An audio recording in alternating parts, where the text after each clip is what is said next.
Yo, what is up, guys? Tom here, and we are back. Today we are going to be speaking to, was it Miss Briar that we had to go speak to? I believe so. I do want to quickly say Merry Christmas to anyone who is out there watching this today when it releases. When this when this video drops, at least. Yeah, Merry Christmas. If you don't celebrate Christmas, then I guess the equivalent of that.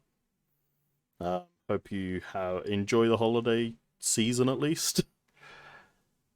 But yeah, we've got. Oh, you know what? No, I'll do all that other stuff off. I'll do that outside of this. We're going to speak to Miss Briar because she has something to discuss with us about terrestrialization. Whilst we're here, though, let's turn the music back on because we had to mute that at the end of the last episode, obviously, because of the credits. But here we go. Hey, Oceano, glad to see you. Feeling rested and recovered after our big adventure down in the Underdepths? Yes, I am. Oh, youth really isn't youth really is an inviolable thing. I'm still feeling all run out despite having been back for a while now. But on as to why I called you here, since I returned, I've been writing up everything we discovered on our expedition. Honestly, I've hardly slept. I obtained Gita's permission to turn all of it into a book. But don't worry, I've made sure to skip a few details and omit names of those involved. So, voila. A proof copy of the book, freshly delivered from my publisher, just for you. Okay, so Briar, like Heath, has also written a book. Fuck, got the hiccups. That's cool. Put a copy of Briar's book in your bag. Yeah, I can pocket it. Nice. Yo, okay. So I've actually not done this yet. I said this in the last episode. I've not actually gone ahead and done this. It's a white book. And if you did watch the last episode, you know exactly where I'm going with this. I believe the top of Kitakami is where we need to take this thing. But yeah. We'll check out Kitakami after this. Proof copy of the exploration notes covering Area Zero Underdepths. It's filled with long paragraphs describing what happened along with Briar's thoughts. I behaved recklessly in the Underdepths. I don't know what we would have done if it weren't for you. You truly deserve a copy of this book. I just hope it's sufficient as an apology. I hope we can get another copy of the book afterwards. But yeah, would you mind showing me your Terror Orb, Oceano? I thought as much. It's behaving like Kieran and Carmine's orbs. I think it might be because your orbs were directly exposed to the energy from Terrapagos. Kieran and Carmine said that ever since the Underdepths, they've been able to terrestrialize their Pokemon without charging their Terror Orbs. Actually, there's one more piece of news I should share with you related to the Deepest Depths. You know Terrarium core that hangs from the ceiling of Terrarium? Well, until now, I've been keeping it topped up with a mixture of Paldean soil and water from the crystal pool in Kitakami, the place we're going to next. That's how I've been able to stabilize the terrestrial phenomenon in our academy grounds. But the other day, I tried adding crystals I'd collected from the Underdepths to that mix, and it caused the properties of the core to change. The result, Pokemon shiny and rainbow colors have started appearing all over the terrarium. And they have the Stellar Terra type. Thanks to this, my research into terrestrial phenomenon is shining brighter than ever. That's so cool. Oh, and there's one last thing. The man in the blue suit was looking for you over by the entrance to the academy. That's all I have to report for now. Thanks. Thanks for setting aside some time to chat. Nice.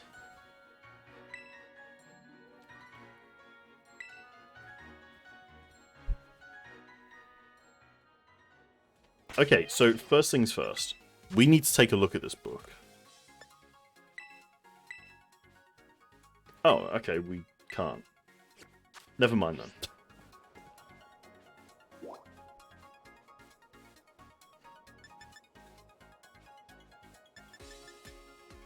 We can't take a look at the book, so we are gonna go ahead and... Oh, wait, actually, we need to go to the entrance, don't we? There's apparently a man at the entrance here waiting for us. I believe it's Snacksworth. Which, if you know who he is, it's this guy here. I don't think we've got, like, anywhere close to the things we need for this guy.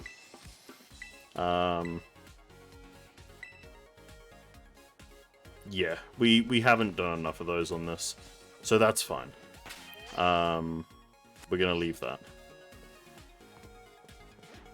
But what we are going to do is we are gonna head to the Crystal Pool.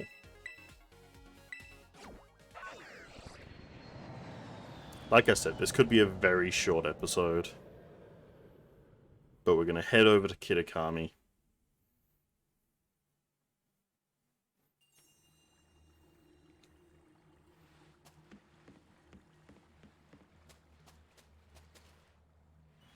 Moment of truth. Oh, we got a cutscene. We've got a cutscene. I knew it. So, Professor Toro, we meet him here. Teralumi?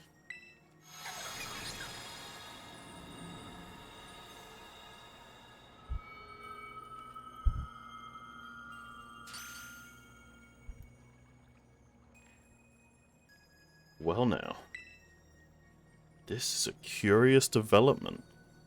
Have I somehow broken through the boundaries of space-time? So here's the thing, right? People look at Terapagos as like a Pokemon that can manipulate time, and they just leave it at that because of the whole dream thing. They're like, no, it's not a dream Pokemon. It's just a Pokemon that can pull people through time. Because ultimately, past and future, that's time-based, right? But if I'm not mistaken...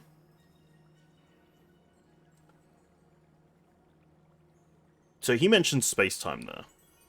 If I'm not mistaken, Terapagos controls space too. The shift of realities. Interdimensional travel. Not just time travel. Interdimensional travel. Because the Paradox Pokemon aren't from our timeline. They're from alternate timelines, if I'm not mistaken. That's not a time travel thing. That's a space thing too. But here we are. And who are you?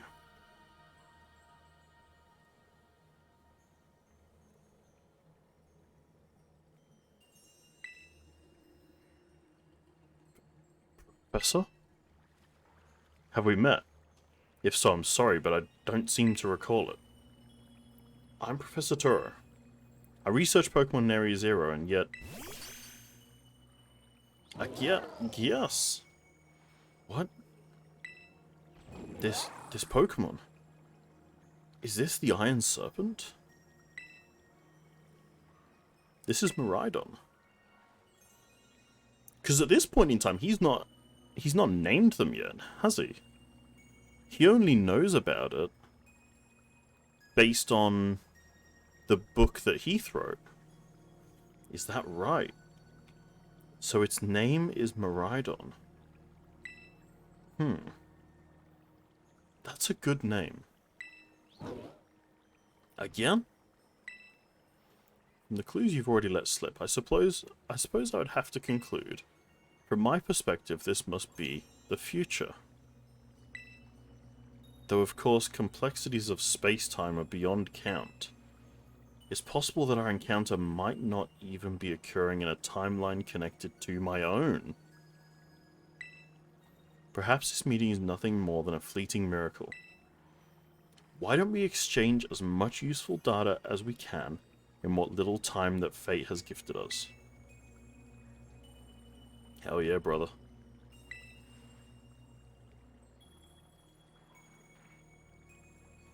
Is there anything you'd like to ask me? Why are you here? I don't precisely know the cause. I was analysing some recent data in my secret lab one moment. And the next, I was standing here before you. Perhaps this is the influence of the crystal Pokemon that lies dormant in that place. Or perhaps the cause lies with you and I. Is there anything else you wish to ask me? What are you studying now?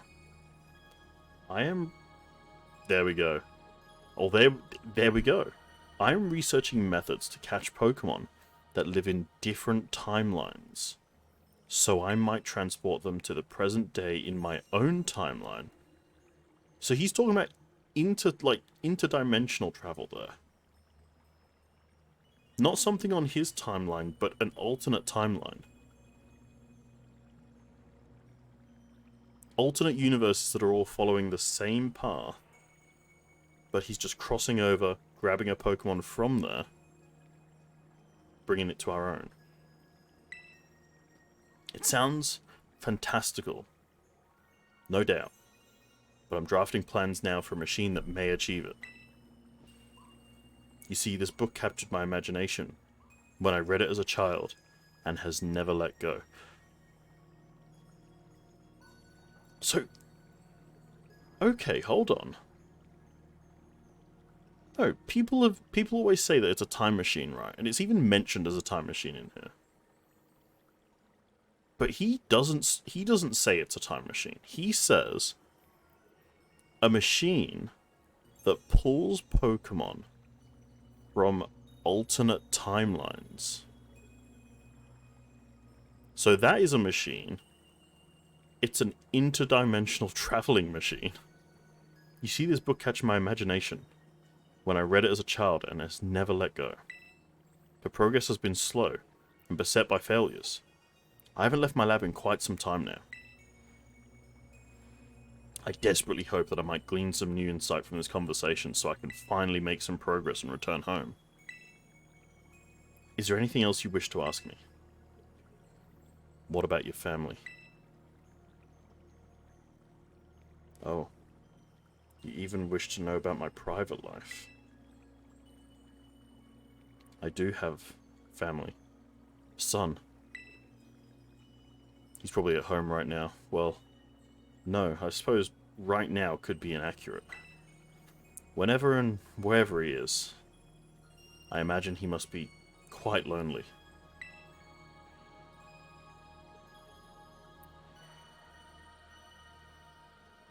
Now, let us trade places in this exchange. I'd say time has come for my own questions. What is this place? It doesn't appear to be anywhere in Paldea. This is the land of Kitakami.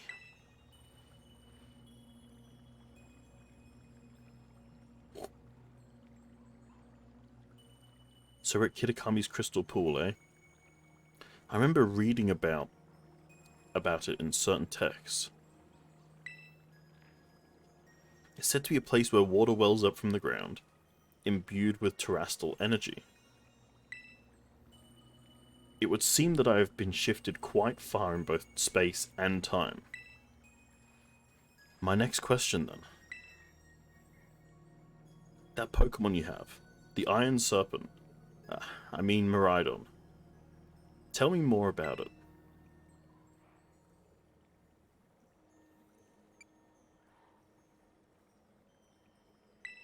It's a precious partner to me. Yes, well...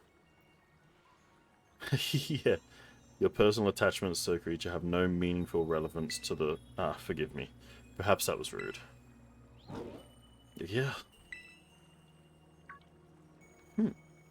That book you have there, I don't recognize its cover. What is it? The Hidden Treasure of Area Zero. Would you let me see it for just a moment?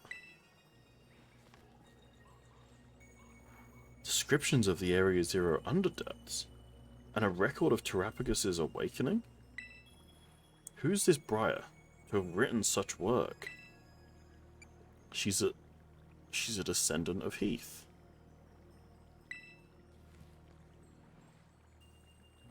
Now, isn't that something? A descendant of the author of the original Violet book. Exploration runs in the family, I see.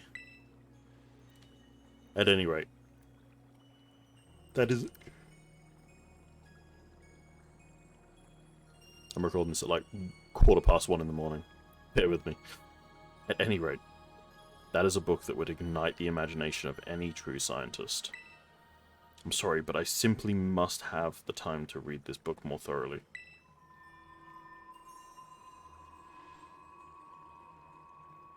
Oh, the mist is closing in once again. I assume that means our time is near its end.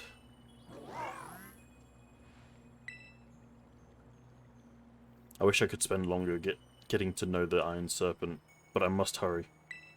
That book, I imagine it must be quite valuable.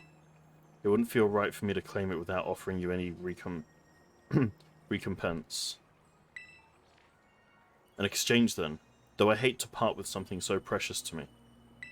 Would you consider trading me that book for my copy of the Violet book? What happens if we say no? Please, you must reconsider. Please, you must reconsider. Please, you must reconsider. Okay, yes. Fine. Fine, we'll do it. You obtained the Violet book. A record of an expedition to the Great Crater of Paldea, given to you by Professor Turo. The book has the name Turo written on it, in clumsy handwriting. I appreciate this more than you can imagine. Perhaps I should take this chance to go home, and enjoy a bit of downtime with a good book. This is where we part, fellow adventurer, an Iron Serpent. How lucky we were to meet across space and time. I bid you adieu.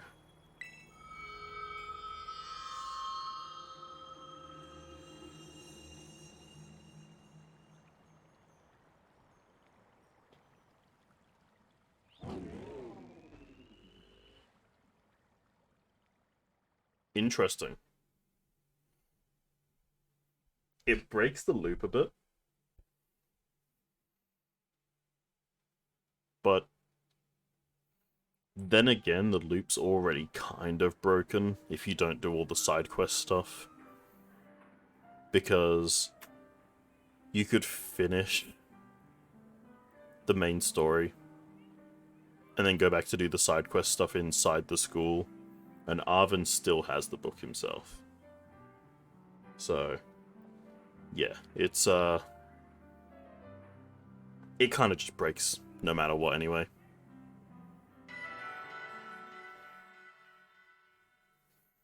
Alright, let's load this up.